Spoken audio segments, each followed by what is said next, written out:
Je n'ai pas évoqué tout à l'heure qui concerne les contrats indemnités de fin de carrière. Je pense que la plupart d'entre vous êtes très jeunes. Néanmoins, vous avez entendu parler de la compagnie Air Afrique, qui était une compagnie africaine qui, à un moment donné, a été obligée de mettre la clé sous la porte. Et nous avons tous dans nos familles des grands frères, des sœurs qui n'ont pas perçu d'indemnité.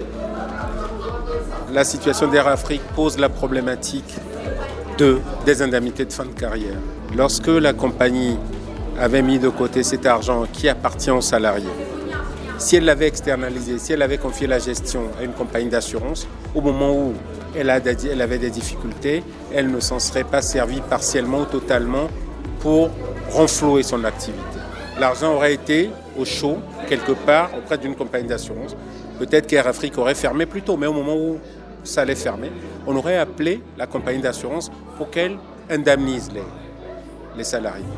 Ça pose de manière très claire la problématique des indemnités de fin de carrière, qui pose la question de doit-on gérer en interne, mélanger sa gestion avec le reste de la trésorerie, au risque de ne pas en avoir au moment où les gens doivent partir, ou doit-on au contraire considérer que ce n'est pas de l'argent de l'entreprise, c'est des droits sociaux. Il faut le confier à quelqu'un qui nous rend compte, qui gère et qui nous donne à chaque fois que chaque salarié doit partir.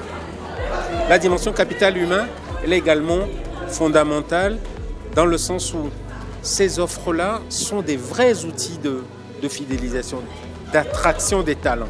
Aujourd'hui, dans les entreprises, le tout n'est pas d'aller chercher à débaucher une personne en lui faisant une offre importante.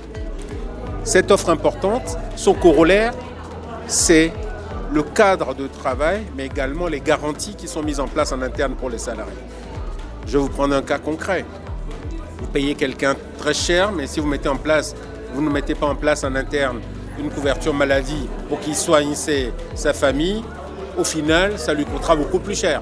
Si demain, ses enfants décèdent, sa femme est malade, ou son conjoint décède, ou les enfants décèdent, ça coûtera beaucoup plus cher. Si le salarié lui-même n'est plus là, on sait comment ça se passe. La famille se tournera vers l'entreprise. Et là, si elle n'a pas une trésorerie suffisante pour dire « votre mari, votre papa travaillait chez moi, je vous donne tel argent », ça va être compliqué. La prévoyance collective permet de mettre en place un cadre qui est définitif, qui est carré. Chaque année, on cotise une somme d'argent pour couvrir chaque salarié en fonction de ce qu'on veut mettre en place, en fonction de son grade, en fonction de son niveau de salaire, en fonction même de ce que l'entreprise veut faire de point de vue social. Et à partir de ce moment-là, ce risque est porté par la compagnie d'assurance, dont c'est le métier.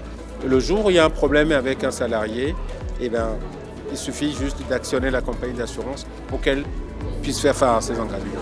Donc, nous retiendrons que ces offres Solutions Corpo, elles renforcent la fidélisation des salariés dans l'entreprise, elles renforcent la dimension sociétale de chaque entreprise, elles sauvegardent les droits des salariés, les droits qu'ils acquièrent au moment où ils sont dans l'entreprise, et elles leur assurent une sortie digne au moment où ils partent à la retraite. C'est ça la réalité et c'est ça le point fort de l'offre Solutions Corpo.